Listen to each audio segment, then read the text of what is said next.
Captain Jonah Windrider cursed under his breath as he jerked the steering wheel of his sedan. He anxiously glanced at the clock while swerving through mounds of debris and fighting against erratic hurricane winds that lifted his car off the road. He was the captain of the Lancelots, one of many massive steel warships dubbed as Valkyries. They were charged with the duty to ferry as many people as possible across the increasingly tempestuous oceans and through the Maelstrom, a cataclysmic storm that could only be avoided by traveling through erratic wind tunnels that had formed beneath the waves. The Lancelot was the last one scheduled to leave the city before it was flooded by hundreds of meters of rain, and Jonah was 5 minutes late. There was a loud crash as a car was lifted off the ground and slammed against the side of the Ironheart Accounting Limited skyscraper. Concrete crumbled and steel groaned as the building began to tilt and collapse, blocking off his path ahead. Clouds of dust and concrete flooded the streets and rushed towards him, but he did not falter. If he was going to miss boarding his boat, he might as well be dead. As the dust settled, he spotted the silhouette of a woman pinned in an SUV, which was partially buried under the rubble. He glanced at the clock and swallowed. He was already late leaving the condominium to begin with, so having to take a detour meant that he would have to drive like a madman to make up for the time. Though he persisted in driving faster and leaving her behind, his eyes drifted towards the wreck. If he stayed and tried to help, they would likely both get caught in the Maelstrom, as were millions of other unfortunate souls who weren't able to make it to the Valkyries. But would he be able to live with himself for abandoning her? Come on, Jonah, just keep driving, he said through gritted teeth. His stomach churned as he heard his ex-wife's voice in his head. How could you be so heartless? Alright. If she moves before I get there, I'll help her. He glared at the driver's seat. Lightning flashed before his eyes, striking the ground in front of him in a deafening boom. Ears ringing and vision blurred, he slammed his feet on the brakes and jerked the steering wheel to the right. The car spun. There was a thud as the rear door struck something hard and forced the car to a stop. Come on! God, just let me get to work, please. When the ringing in his ears subsided and his vision returned, his eyes wandered to his rearview mirror and saw a silhouette of the woman's arm dangling limply out the window.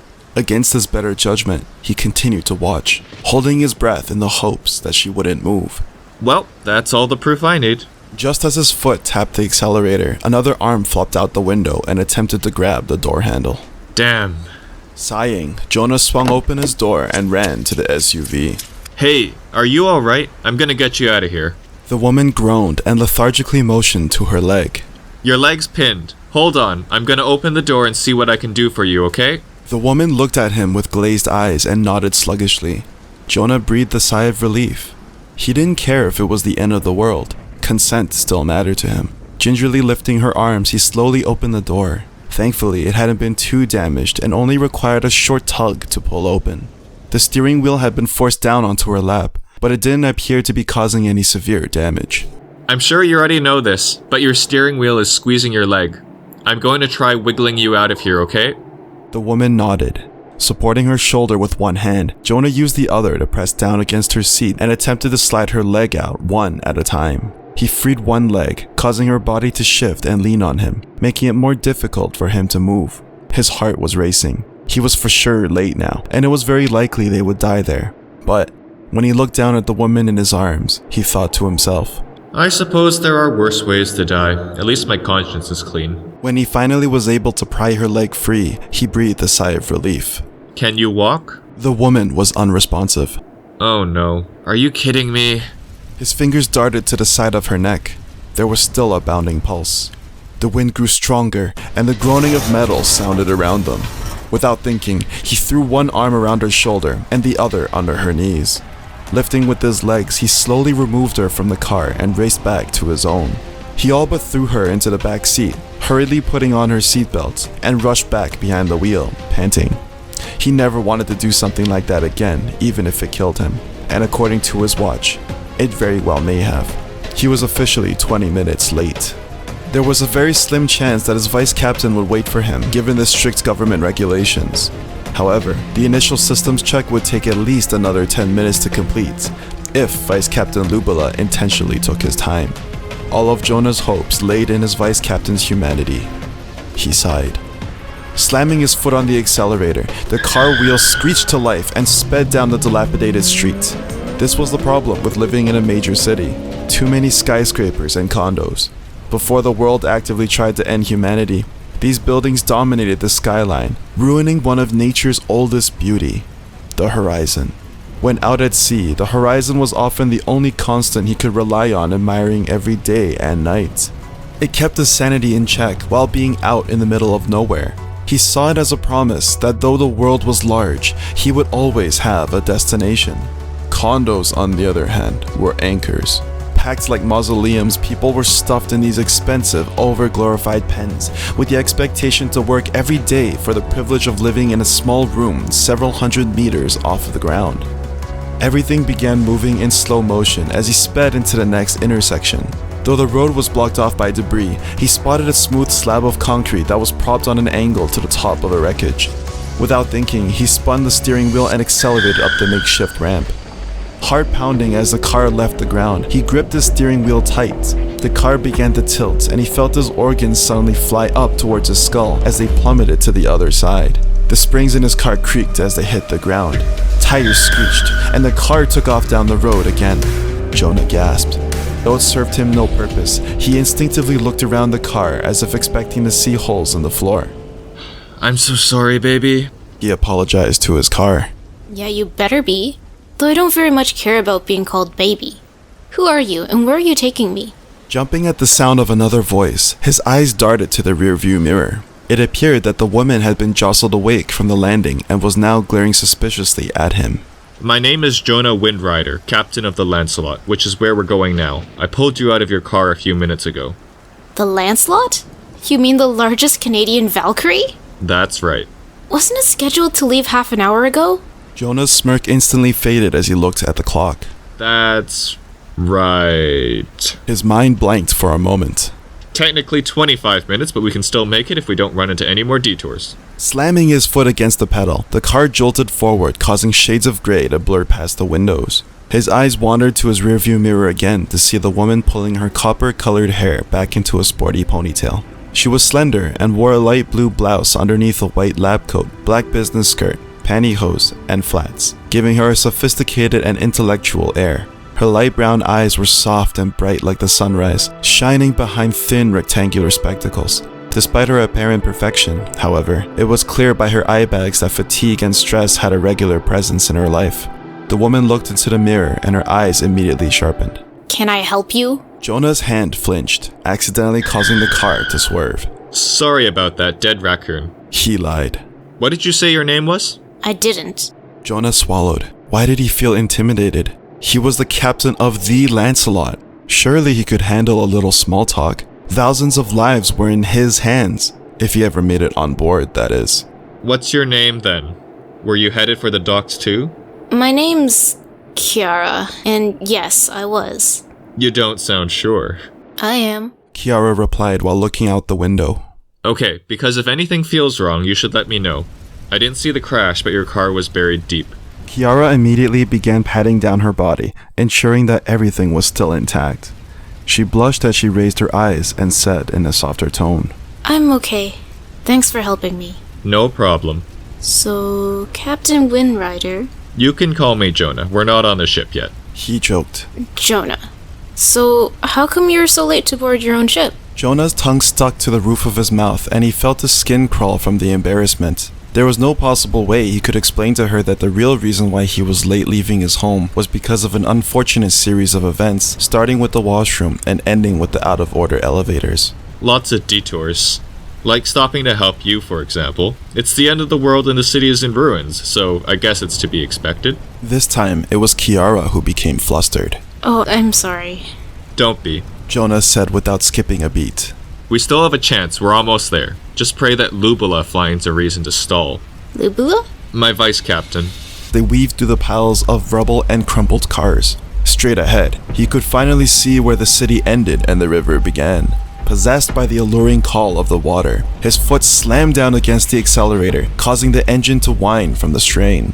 Forcefully jerking the steering wheel, the car drifted around the corner.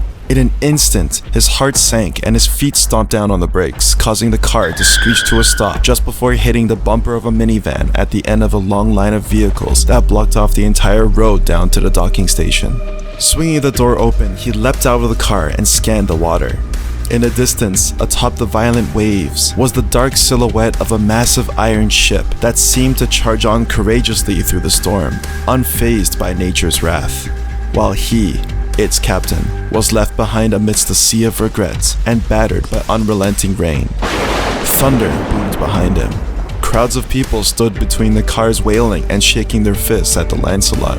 "You heartless monsters!" they screamed. "Greedy pigs, I hope you drown! Let's see how your money will help you then!" So that's the Lancelot. Kiara said, standing next to him. The temperature rose in his chest and his legs felt numb. He was conflicted. He wanted to shout in frustration, but he also wanted to just sit in his car and wait for the inevitable crushing weight of the ocean to sweep him away. It would mean less suffering after all.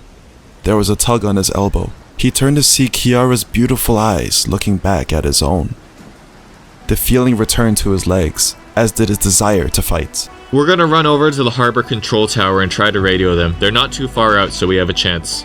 They raced towards the end of the dock, arriving at the iron door that led into the tower. A wave of dread came over him as he jostled the doorknob. It wouldn't turn. Jonah cursed. What's the point of locking this if you're abandoning the city? Stand back. Jonah turned to see Kiara raising a tire iron over her head. Where did you get that? Oh, I just carry it on me all the time in case I need to change a tire. Look around. Obviously from one of the many cars around us. Now move! Jonah pivoted away as the tire iron whooshed through the air and broke off the doorknob. Just how much anger was she holding back? She kicked the door in and gestured Jonah inside. Well? Still starstruck from her sudden savagery, Jonah shook his head and ran in. Thanks. Sprinting up the stairs, he made a beeline towards the radio and turned the dials to the Lancelot's frequency. Lancelot, this is Captain Windrider at Harbor Control. Do you read me? Over. Jonah tapped his fingers anxiously against the terminal as he watched the Lancelot drifting further away.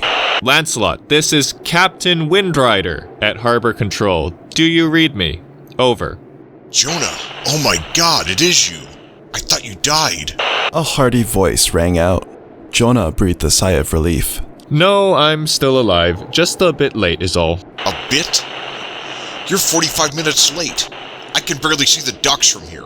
Then do you think you could turn back around to pick me up? There was a brief silence. Hello? Static buzzed through the speakers. I'm sorry, Jonah.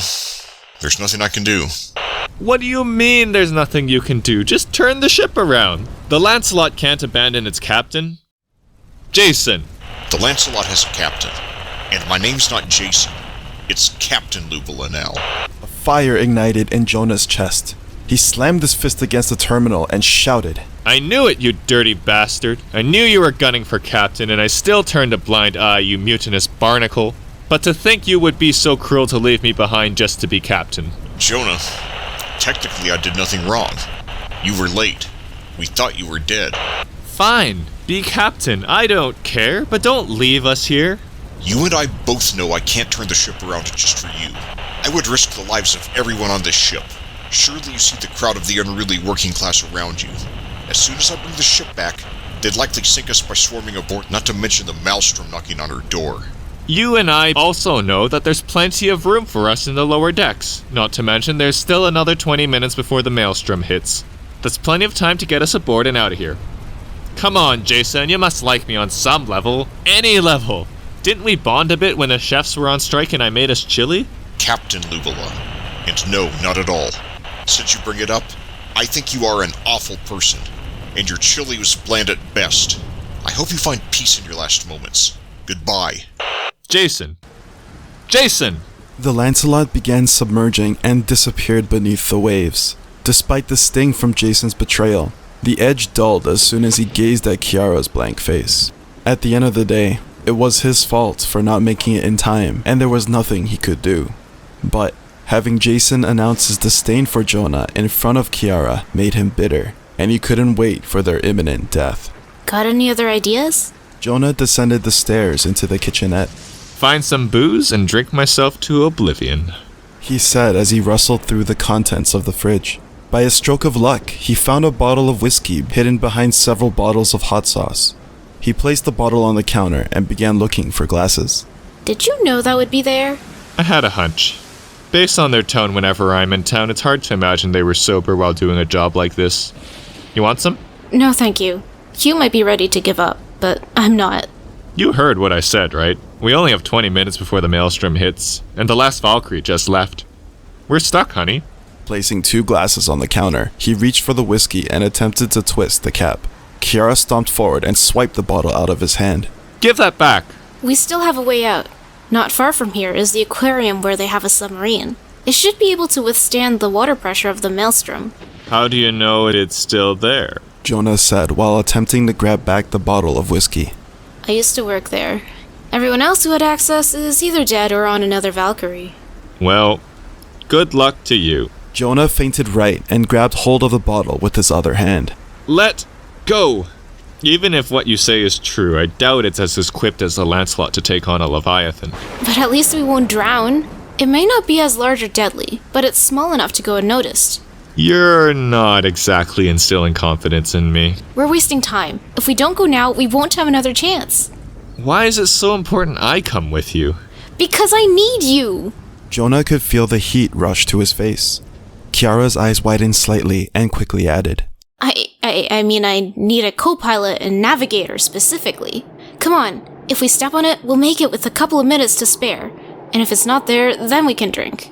It seemed like a long shot. Even if they were able to get a hold of the submarine, how would it handle the ocean currents? It was one thing to operate it when there wasn't a biblical storm, but when the world itself was attempting to snuff out humanity, he doubted that a small submarine could escape its wrath. But again, the fire in Kiara's eyes lit a flame under his feet. If it's not there, I'm drinking this on my own. She smiled. Fine. They sprinted back to his car and drove towards the aquarium. The sky to the west was a swirling mosaic of dark clouds, pierced by wild thunderbolts. The road rumbled and the car shook the longer they drove. They arrived at a blue building decorated with large decals of colorful fish swimming through a hyper-realistic rendition of the ocean floor. Jonah shuddered as he imagined himself beneath the waves, suffocated by his one passion. They arrived at the staff entrance where Kiara tapped her card key and hastily ran inside. She brought him into the service elevator and descended to the 5th sub-basement. It wasn't until they arrived at a dome-like chamber and he was faced with an oddly shaped vehicle in a pool of water that it dawned on him that he had no idea how to operate a submarine. You should probably know that I don't know how to drive a sub. I'm sure you'll be fine. Kiara said half-heartedly as she logged into the computer terminals on the side and began typing furiously. I just need you to man the sonar, GPS, stun gun, and retroreflector panels, just like the Lancelot. That's nothing like the Lancelot. Machinery clunked and whirred as the steel frames that held the submarine was lowered into the pool of water. It was about 10 meters long and 5 meters wide, and looked like a miniature rocket with subtle protrusions on its sides, resembling thrusters. Kiara climbed up the ladder on the metal arms and made her way to the center of the pool. Come on, we're in a rush, aren't we? Still having doubts whether the submarine could withstand the Maelstrom, he climbed up the ladder reluctantly and followed Kiara. She opened the hatch in the roof and disappeared through the hole. The chamber shook, and the dull boom of thunder echoed in the distance, causing Jonah to hastily climb down the ladder and slam the hatch shut. Hurry and strap yourself in, Kiara said as she flipped several switches. He took his seat next to her and anxiously looked at the several terminals around him. The only one he recognized was a circular screen for sonar, but even the dials looked foreign. Hey, we're pretty far down. Maybe we should wait for the storm to settle before we go. Oh, yeah, sure. There's only 6 stories of underfunded aquarium above us. I'm sure nothing will happen. Jonah blushed and began turning on the monitors. Suddenly, red lights began flashing and alarms started blaring. What's going on? It's here. We need to submerge now. Kiara flipped several switches and pushed down on her control yoke. The submarine rumbled and dove down just as blocks of concrete and steel broke the surface of the water behind them. They sped through a hole in a large steel door and zoomed through a winding tunnel illuminated by strobe lights. Jonah strained to keep his eyes on the blurry path ahead. Brace yourself. Also try not to look at the lights. The gauges rattled and the vessel growled. The distant rumbling grew louder until the submarine jerked forward. Stabilize the sub. Pull the throttle. Doing as instructed, Jonah tugged on the metal handle, stopping their downward trajectory. The submarine tremored violently, causing them to bounce in their seats. They turned a sharp right. The sudden darkness of the ocean stunned Jonah as the glaring strobe lights continued to linger in his vision. The submarine descended sharply. Cars and other large debris plummeted into the water above them. The further they dove, the darker the video feeds became. He flipped the switch beneath the monitors, causing bright LED lights to illuminate around the submarine. Kiara's hand darted towards the switch and flipped it back off. Don't touch that. But you can hardly see anything. I know my way around these waters, and the last thing we want is to attract a Leviathan. Jonah shifted uncomfortably in his chair as he remembered the images of gargantuan sea creatures from his simulation. So, where are we headed? The same place everyone else is going. The Bermuda Triangle. The wind tunnels all seem to fluctuate erratically, except for there, where they all seem to converge. The Bermuda Triangle is a long way away. Will we have enough fuel to get there? Kiara smirked. We'll have more than enough, thanks to our prototype hydrogen engine. They act like gills and take in seawater and separate the hydrogen and oxygen molecules. The electricity then powers the propellers and everything else. No way. You guys perfected that technology? What about the salt? We coated our electrodes with nickel oxide to make them last longer in salt water. The salt that's removed is either stored in the dispenser in the back or released back into the water. Why keep the salt? Well, you never know when you'll need some flavor on a desert island. Sea salt is also pretty valuable, so it helps fund our expeditions too. You guys really thought of everything, huh? Not everything, but you'll find out soon enough. What do you mean? They suddenly dived straight down, pushing Jonah deep into his seat. Directly below was a massive torrent of bubbles. Woo! Once we're in the wind tunnel, flip that red switch, will ya? The submarine tremored violently. He forced his hand free from the safe grip of his chair and strained his arm towards the switch. It was unbelievable how reckless she was. Expecting him to time something so precise without warning, Jonah could feel the submarine drift from its trajectory as the current began pushing its underbelly. The knot gauge edged into the red zone. They burst through the wall of bubbles into a tube of air, causing their ears to pop. Jonah nearly missed the switch as he scrambled to flip it.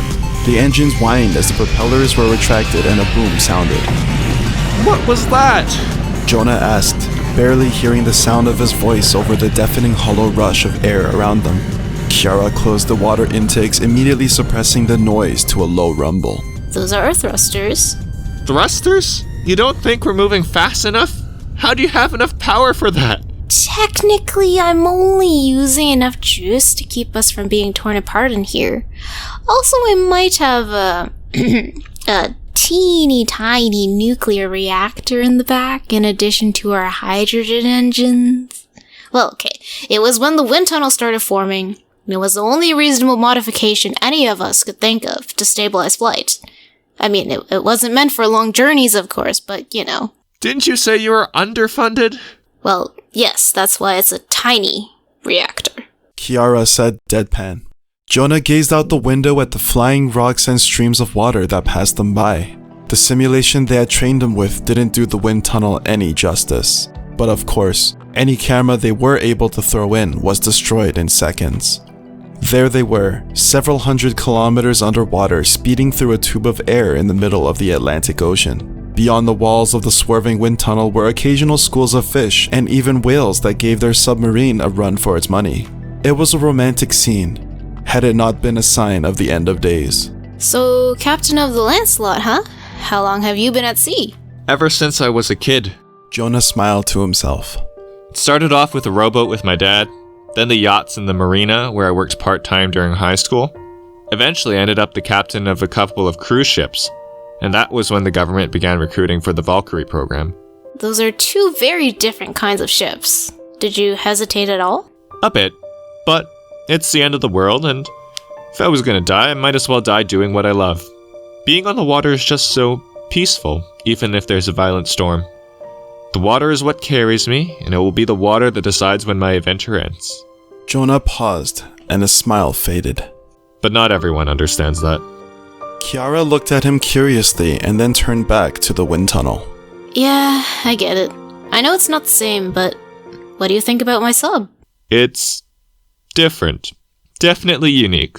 A lot more to it than meets the eye, and something I would never have the courage to operate on my own. Jonah chuckled. Does this thing even have a name? Sure does. The Icarus. Icarus? The one who flew too close to the sun and drowned? Yeah, we thought it would be funny at the time. That's some sick humor, if you ask me. Well, you wanted to know. Besides, we always viewed it more optimistically. We're nowhere near the sun, after all. And who's to say that he didn't survive? Jonah laughed. His eyes drifted down to the keycard on her lanyard. You know an awful lot about this sub. What did you say you did again? I'm a marine biologist. I knew I saw your face before. On TV, they say your group discovered the Leviathans. Kiara pursed her lips and slowly nodded. Is it true that you guys were the ones that started the apocalypse? No, we found the Leviathans, but we weren't the ones that started all this. You lot unsealed a cave just to satisfy your curiosity. You think it was a coincidence that a pandemic happened soon after? Not to mention the giant sea monsters hell-bent on flooding the planet? You want someone to blame for all this? Look at yourself and the rest of our incompetent society. We didn't just open it on a whim, okay? It was frozen shut for 5 million years. But what did you think was going to happen when the global temperature skyrocket? What do you think will happen to the ice that sealed it? For decades, we were warned about climate change. But did anyone listen? No. Instead, everyone went about their selfish lives, living in tall condos, driving expensive cars, and throwing out things as soon as it goes out of fashion. My group was there to conduct research to prevent the worst-case scenario. Because if something were to happen, we might as well know what's trying to kill us. I don't know if you noticed, Doctor, but the worst-case scenario has happened. Though his tone carried an edge, he felt more anxiety and fear than anger. He wasn't thinking anymore, and he let his mouth run off with all his frustrations. She made sense, but he desperately needed someone to blame for his misfortunes. Look, I know you're just venting, but you need to know that my group was also the reason you have those big fancy Valkyries to ride. You think it's a coincidence that they carry derivatives of the Icarus's weapons? He spent the next hour in silence, still mulling over what Kiara said. He felt an overwhelming amount of guilt as he looked down at his clean captain's uniform. Though he criticized things like condominiums, he knew he also lived a very privileged lifestyle just by living in a crowded city. For sure, he had contributed to humanity's downfall simply by what he chose to eat and wear, not to mention all the cruises he had captained over the years. His uniform became tight and uncomfortable. Unbuttoning the front, he removed his jacket and hung it on his chair. Kiara gave him a sidelong glance. Getting comfortable? Might as well. Not a captain anymore, so there's no point wearing this. You don't stop being a captain just because you're not on your own ship anymore. You're just not the captain of this ship. Sub. Kiara's attempt to comfort him caught him by surprise. They had just fought. He had expected at least another couple hours before they were on speaking terms again. That's how long his ex-wife took to calm down anyway. I know you're trying to make me feel better, but I'm fine. Really. I have my friend Mr. Kangaroo, after all. Jonah pulled out the bottle of whiskey he had hidden in his jacket's inside pocket. You still have that? What? You thought I would leave it in the aquarium once I saw your sub? No way. No, I'm more surprised you could fit that in your pocket. What's the point of having pockets that large? To hold things like liquor, obviously. They looked at each other and laughed. Well, we're not dead yet, so I think I'll find a place to store it until we are. Jonah strolled towards the back of the Icarus where he found a small kitchenette area. He opened the refrigerator and was surprised to see it fully stocked with drinks and fruits. Looks like you guys were ready for a long expedition, huh? Yeah, sometimes we would be at sea for several weeks. He placed the whiskey between the oranges and began sifting through the rest of the fridge. In the freezer above were stacks of petri dishes containing indiscernible gunk. Is it sanitary to have your work stored so close to our food? Well, unless you have a way to properly freeze those Leviathan samples, that's the only way. Jonah shut the freezer and ran back to his seat. Did you say Leviathan samples? Kiara looked at him hesitantly. Yes. Are you going to make a big deal out of this again? How did you get close enough to take samples? So that's a yes. Well, they weren't always that large. When we first entered the cave, we found 33 new species we had never seen before. As soon as we brought them back to the aquarium, they began growing at an exponential rate until they broke out weeks later. We suspected that it was either because of the oxygen or the ultraviolet rays from the sun that accelerated their growth, since they had neither until now. In hindsight, we probably shouldn't have kept them together, but we assumed they needed each other because of the mini ecosystem they developed in the cave. So it really was you that started all this. As I said, it was going to happen regardless of our involvement. But it's also because of us that humanity isn't extinct. That's like inventing the gun by accident and saying that you saved people by inventing Kevlar. Maybe, if the gun grew legs and hopped into a petri dish. Kiara said irritably. A large object appeared on the sonar. Something big's coming up ahead. Do we need to back out? I think we should be fine. It's probably a fallen building or something. Leviathans can't travel long in the wind tunnels. Jonah shuddered at the thought of a Leviathan penetrating the wind tunnels and chasing them. As the wind tunnel climbed and plateaued, Jonah's heart jumped when he saw the silver stern of the Lancelot. That's my ship! Here, let's see if we can radio them. You might want to do that quickly because they're pointing really big guns at us. What? Jonah scrambled for the radio and hastily adjusted the frequency to the encrypted military channel of the Lancelot. Lancelot, come in. This is Captain Windrider of the Icarus. Stand down. We are not hostile. I repeat, we are not hostile. Lower your weapons. Over. The railguns on the stern began crackling with electricity. Hold your fire. I repeat, we are not hostile. We only seek refuge. Please. The railguns became incandescent with golden light. An odd mix of pride and overwhelming fear rushed through him as he stared down the powerful weapon he once used freely. Damn it, Jason. I know you can hear me. You want to be captain? Fine. But at least let us board. Where's your humanity? Jonah, is that you? You know it's me, you bastard. My name was the first thing I said. Whoa, why so aggressive? Because you're pointing your railguns at me. Oh, you know these ensigns. Anxious to please. They're just following protocol. The railguns stopped glowing and fell back to their standby positions. There. Now I would be happy to let you on board, if you have your boarding passes. Jonah looked at Kiara, who shook her head somberly. Seriously? I was the captain. I didn't need a boarding pass. I'm dead serious. How do I know you're not a pirate? That interesting sub there might have dozens of weapons that could sink us. Jason, you rat bastard. I'm sorry.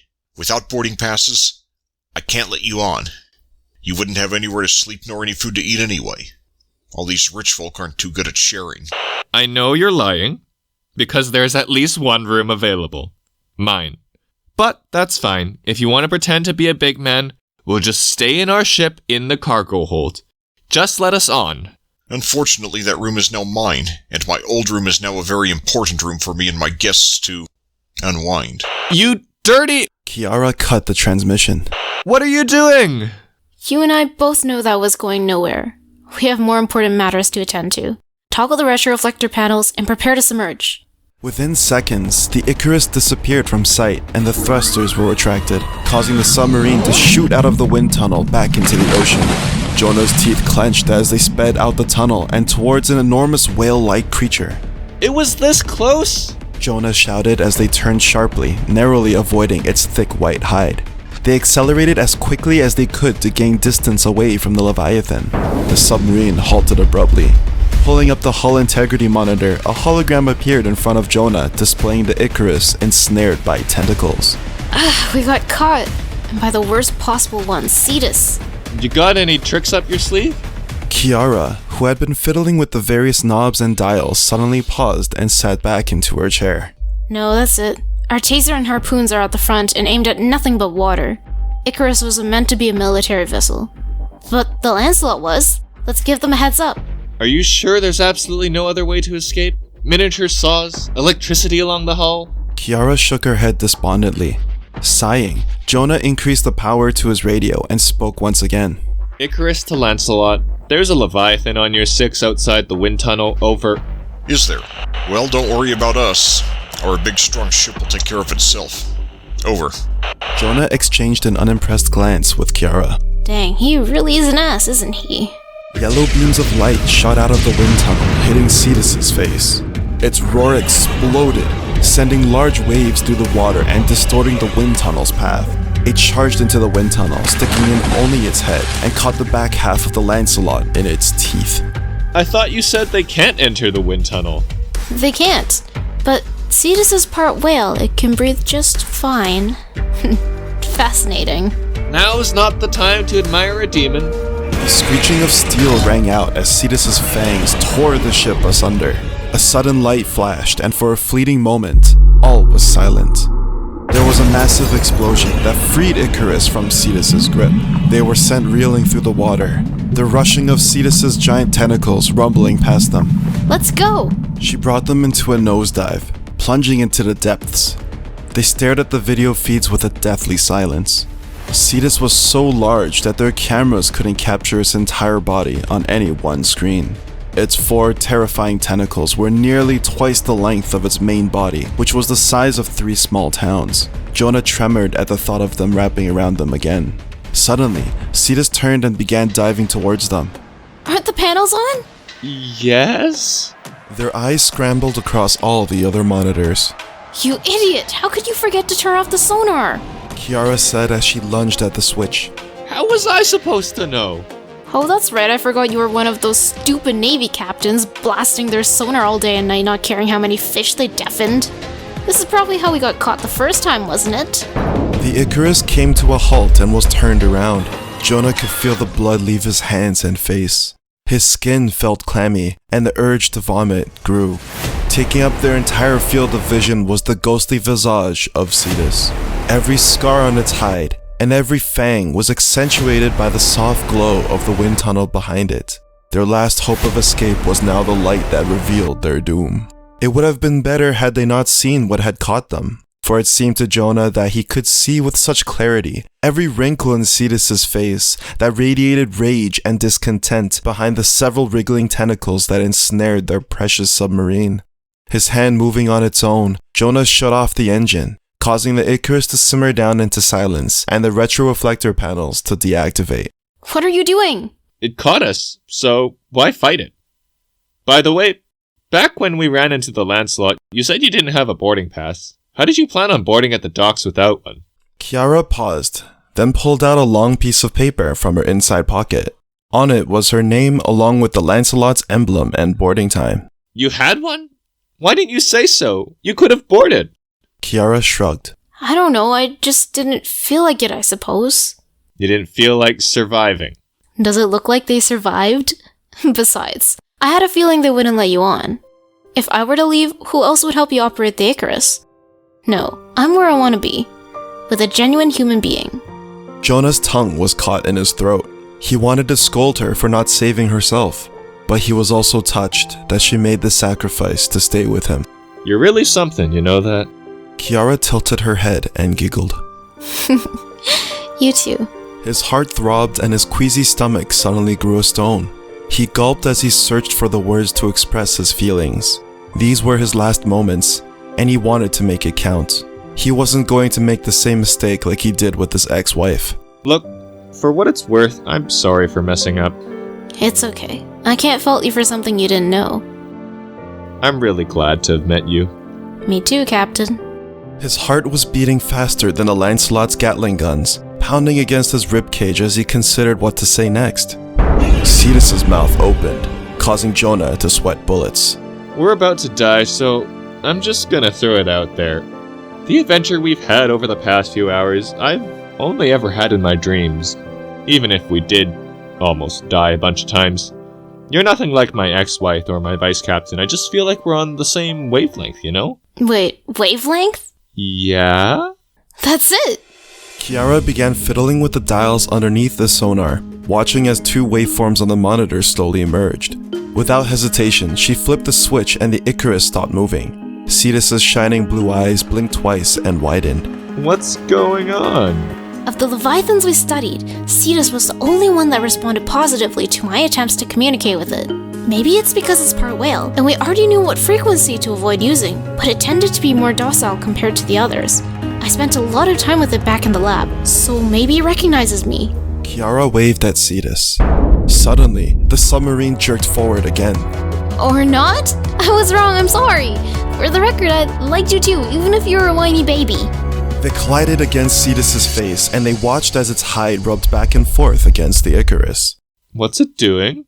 Kiara adjusted the knobs again, causing their waveform to fluctuate with each rub until Cetus stopped and held them right in front of its eerie eye. Its eyes seemed to relax and curl into an arch. Based on the slight wrinkle at the corner of its eyes, Jonah rubbed his own when he thought he saw hints of Cetus smiling at them. Oh, that's so cute. Kiara placed her hand on the glass, causing Cetus to come closer. He recognizes me. Cetus was just trying to hug us. Jonah struggled to smile as he imagined a giant whale monster attempt to hug their tiny submarine. But Kiara was happy, and he was willing to put his trust in her. Do you want to say hi? Sure. Jonah rose from his seat and slowly placed his hand on the glass. A peculiar high-pitched warbling rang out through the speakers. Cetus was always the most playful out of the other Leviathans. It would dance and sing all day. I'm glad it hasn't forgotten me. You have an attachment to them, don't you? That's what I like about marine life. They have the freedom to go in literally any direction they want, and nothing will stop them. They're also arguably more civilized than people. For centuries, there have been hundreds of stories told of whales and other creatures coming to the aid of humans. Like Jonah and the whale. No pun intended. Teamwork and coexistence isn't a foreign concept to them. Not like a certain vice captain. You think bringing up a story of a guy who shares my name and gets swallowed by a whale is appropriate in this context? That's the last thing I want to think about while staring one in the face. The submarine shook and Cetus turned, dragging them in tow along the wind tunnel. Where's it taking us? You know, you ask a lot of questions. I'm literally in the same boat as you. Well, sorry if I'm not exactly thinking straight. Getting carried off by a whale isn't exactly a common occurrence for me. I would think traveling by whale would be something you were born for. Kiara said deadpan. If I were to guess, it's taking us to where we want to go, just based on the direction of the wind tunnel's current. No way. It's helping us? It would seem so. But why? Who knows? Putting her seat into a recline, Kiara propped her legs up on the dashboard and closed her eyes. At least this gives us a break.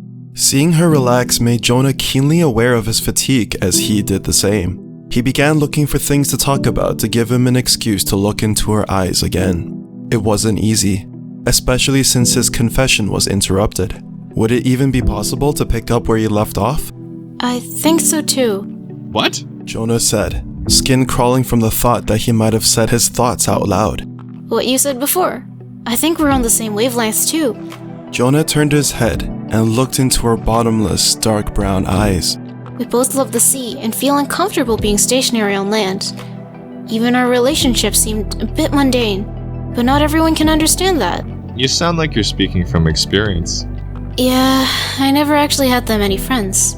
Even throughout my career, it seemed that the only people that ever came close were people who wanted to take advantage of my reputation. But no one really stayed for long on my team, because every time we made it back home, I'd book another expedition soon after. I wasn't trying to run them ragged or anything, I just like it better out here. Same. Jonah said, leaning back into his chair. Being on the water is freeing. A person's character can be refined or broken down out here in the middle of nowhere. I get that some people prefer the security of land, and that's okay. They have their journey, and we have ours. In any case, I'd much rather be in here with a genuinely caring person than any of the fakes back on land. Jonah blushed. You think I'm caring? Yeah, and I can tell you're a good person because of how easily you gave up your title just to get us aboard the Lancelot, let alone stopping to help me on the way. I'm quite content with dying at sea.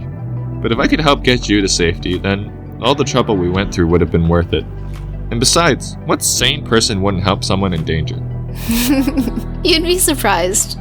Just like I was surprised your first reaction to Cetus wasn't to shoot to kill. My ex-boyfriend thought these creatures were monsters and never gave them a chance, even when Cetus showed clear signs of playfulness. I mean, I was also terrified out of my mind. I was always made to believe that they were the cause of the end of the world, but if they can be so peaceful, what right did we have to hunt them down? Exactly!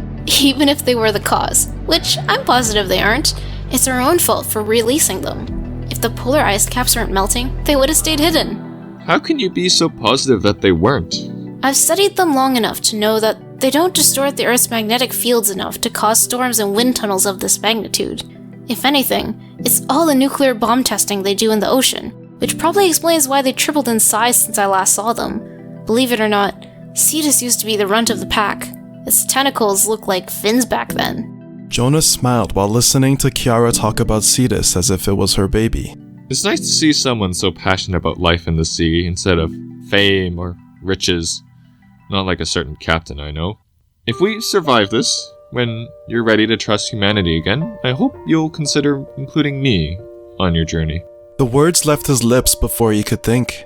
Speaking from the heart was a lot simpler than he originally thought, and he hoped it wasn't just because of the fear of death that drove him. With Kiara, no filter was needed, nor fear of judgment. Kiara's face flushed. Her eyes arched and her lips curled into a smile. Placing her smooth hand atop his, she said, I would love to. Startled by her gesture, Jonah returned the smile as nonchalantly as he could and held her hand. He found it interesting how such a simple gesture melted away all his anxiety better than any whiskey shot could. There was no need to talk himself up anymore, nor pressure to be understood. Even in the midst of death, it would be okay as long as he could be near her. An hour later, they noticed that the wind tunnel had gotten larger and was beginning to climb towards the surface. This should be it. We'll be there any minute. What do you think we'll see? Honestly, at this point, I wouldn't be surprised if it was more water. After what we saw, I doubt we'll see many Valkyries. A low cry came from Cetus as it gently pushed the Icarus into the wind tunnel. I guess this is where we say goodbye. Thanks, Cetus. The wind tunnel expanded and they were expelled out into the open air. Their ears popped and the sun's glare caused them to squeeze their eyes shut. It took a minute for them to regain their faculties, but when they did, what they saw was jarring. For the first time in months, the sun was fully visible without a cloud in the sky. Ever since the Leviathans staked their claim onto the planet, a perpetual storm blanketed the earth, blocking any ray of sunlight and churning every body of water. Calm waters had been a thing of the past, and yet the surrounding water was impossibly still. Ahead of them was a large island with beautiful, untouched white sand surrounded by fleets of Valkyries of different shapes and sizes. I can't believe it. We're here. Jonah lost the feeling in his hands. His heart raced and his stomach quivered. Completely overwhelmed by emotion, he melted into his chair and wept. Seeing his reaction, Kiara broke out into laughter as she too slumped back into her chair. It had been a long journey. Jonah's hopes were raised and crushed repeatedly over the past 12 hours, not knowing whether the next minute would be his last. 12 hours of unbridled stress, compounded with every life-threatening encounter, was washed away by the sun's warmth. I'll never complain about the sun again. Blaring alarms caused them both to jolt upright in their seat. Red lights flashed across their screens, displaying several railguns pointed in their direction. This is Captain Seaborn of the Galahad to the unmarked vessel. Identify yourself. Over. A voice sounded over the radio. We read you, Captain Seaborn. This is Captain Windrider of the Icarus. It is an honor to meet you. Over. Captain Windrider of the Lancelot? You are still alive? Your Valkyrie went down hours ago. It's the Icarus now, Captain. Why aren't you down with your ship then? I was never on it. Vice Captain Lubala left without me and lost his life to a Leviathan. The railguns disarmed and the alarms stopped. Unfortunate that so many lives were lost. Though I can't say I'm disappointed by his. I never trusted him and never understood why you kept him. Jonah blushed. So, what's going on here? Why hasn't anyone disembarked? Well, there are a lot more Valkyries that survived than we expected, and now the leaders of the remaining countries are arguing over how much of the remaining land they can control. All guns are aimed at that island until they can come up with an agreement, and things aren't looking good. That's ridiculous. Who cares about control? This is one of the only remaining pieces of land. We should try to share it. Oh, you're not alone. No wonder you're still alive. What does that mean? Well, I wouldn't have much reason to go on if I was alone in a tiny sub all this time. I guess I was lucky enough to stumble across her and join her crew. Jonah said, smiling at Kiara. Anyway, to answer your question, with access to limited resources, it is reasonable to try and determine a sole governing body to decide on how to distribute it. However, some countries in particular think the power they used to have somehow translates over despite only having a few Valkyries to their name. I suggest that you back away as far as you can until we resolve this. Understood. They retreated a few hundred meters and waited. Can't say I didn't see this coming. Of course humanity would find a way to turn a haven into a disputed territory. Wouldn't the Leviathans do the same to establish feeding grounds? Yes, but at least they know when to work together. You should have seen how they escaped the aquarium. I just assumed they were trying to get away from you, he said with a cheeky grin. There's a lot more survivors than I thought there'd be. It makes sense how things might get tense. The Valkyries began moving towards each other, pointing their railguns and ballistic missiles. Is this seriously happening? Kiara said as she scrambled to turn the Icarus around. A cacophony of warbling lasers, thunderous explosions, and the cracking of machine guns broke out as the Valkyries waged war on one another. Take us as far as you can. Those railguns have huge firepower out of the water. Rage built as they watched humanity's last hope attempt to snuff itself out. Armed with only a taser and harpoons, there was very little the Icarus could do to stop them other than to submerge and hide.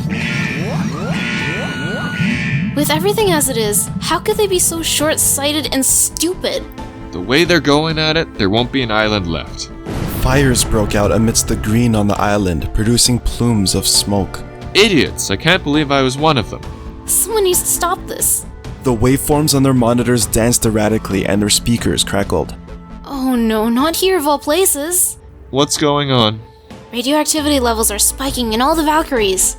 She pulled up the footage on the main screen and zoomed in on the deck of the Galahad, where a large missile was being raised. Why didn't you tell me you idiots armed them with nukes? Kiara exclaimed as she thrust the Icarus forward at full speed. You never asked. In my defense, I did complain several times about how your sub was nothing like my Valkyrie. Did that not clue you in? No, it did not! Dozens of nuclear warheads soared through the sky, their trails of smoke clutching down like the fingers of death itself. Submerge, submerge! Kiara said, breaking Jonah out of his spell. The Icarus made its way beneath the waves, but not before they got a glimpse of the resulting blinding ball of fire. A tidal wave crashed against the stern, destabilizing the Icarus and throwing them into a wild spin. Despite the turmoil, Kiara's and Jonah's hands somehow managed to find each other just before the submarine collided into something hard and everything went dark. As Jonah's senses slowly returned, the absence of rushing water made him uncomfortable. The stillness around seemed to resonate and fill his mind, discouraging him from remaining still. His body was groggy, and he lacked even the energy to open his eyes. Even breathing seemed like a chore. But once he noticed Kiara's smooth fingers intertwined in his own, he simply had to wake up. Using all his willpower, his eyes creaked open, and he looked to his left. A wave of comfort washed over him as he gazed at Kiara soundly asleep in her seat. It wasn't until he saw her glistening skin that he noticed that the Icarus was still, and the sun's rays shone brightly into the cabin through the front window. By some miracle, it seemed that their submarine had made landfall while they were unconscious. Kiara began to stir. Hey Kiara, wake up. Oh, where are we? I don't know, but I'm about to go find out. Go? Wait, are we on land? It seems like it. Let's go check it out. Suddenly revitalized, they both bounced to their feet and climbed through the hatch. Stars danced across the sand as their eyes readjusted to the brightness. They had landed on a beach that stretched as far as the eye could see. Not too far from them was a forest with various shades of green that seemed untouched by man, littered with colorful flowers and teeming with life. How?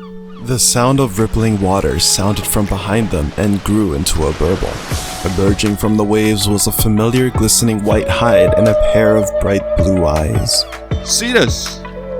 Despite Cetus's playful cry that bordered on a shriek, Jonah still wasn't used to being that close to such a gigantic creature. A creature that he witnessed take down a Valkyrie, no less. Cetus's tentacles emerged and plopped a pile of fish down on the sand next to them. Is that for us? This is enough food for a week. Thank you. How did you know we were here? Cetus opened its mouth and gestured to it with a tentacle. Kiara broke into laughter. Looks like your mother was wise to name you Jonah. We literally got saved by a whale. Jonah chuckled nervously as he peered into Cetus's vast oral cavity. Right. Or is it asking for payment? I think we can afford to pay him a couple. Kiara threw a handful of fish into its massive mouth. Cetus chomped down excitedly, the shockwave causing the Icarus to shift in the sand. It then turned and disappeared beneath the waves. Kiara turned and scrambled back into the submarine. Where are you going? A few moments later, Kiara reappeared with a bottle of whiskey and 2 glasses. I thought this was maybe a good time to celebrate. Kiara said, handing him a glass. Tears welled up in Jonah's eyes. He felt the colors of life flow through his body as he drank. Hope returned, and he was ready to start his life anew.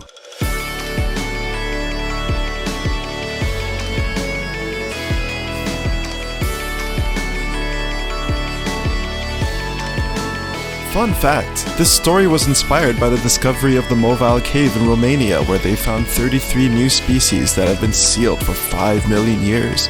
They were living in their own poisonous ecosystem without light, fresh water, and very little oxygen. And I thought it would be cool to write a story about how they would interact with our world if they were released. Although climate change wasn't the reason these species were introduced to us in our world, it still poses an existential threat and needs to be addressed. Now that we're mostly at home, driving less is a good first step. We can also save on water and electricity by only using it when we need to, or composting our leftovers. Every little bit helps, but we all need to do something and face this together. Take care and stay safe. Peace!